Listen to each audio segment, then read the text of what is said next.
মাত্র 14 রানের জন্য সেঞ্চুরি না পাওয়ার আক্ষেপে পড়ছেন তামিম ইকবাল, কিন্তু সেই আক্ষেপে পড়তে হয়নি সাব্বির রহমানকে।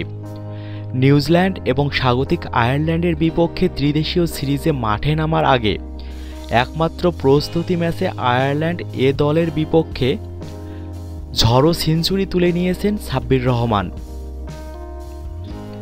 মাত্র 82 বলে সেঞ্চুরি পূরণ করেছেন ডানহাতি এই ব্যাটসম্যান।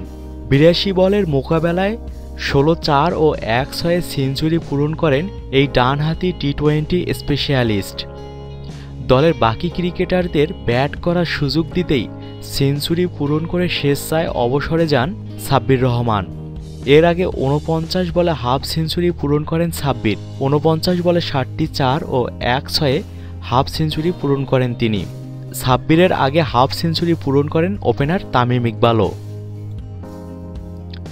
উল্লেখ্য, গত কয়েকদিন আগে জাগো নিউজের এক দীর্ঘ সাক্ষাৎকারে মাশরাফি জানিয়েছিলেন বড় কোনো সংগ্রহের দেখা না পেলেও সাব্বির রহমান 3 নম্বরেই অনেক ভালো, আর তিনি সেখানে তাকে বরাবরের জন্য দেখতে চান। মাশরাফির সেই অগাধ বিশ্বাসের কথা রাখলেন সাব্বির রহমান, দিলেন তার সামর্থ্যের প্রমাণও।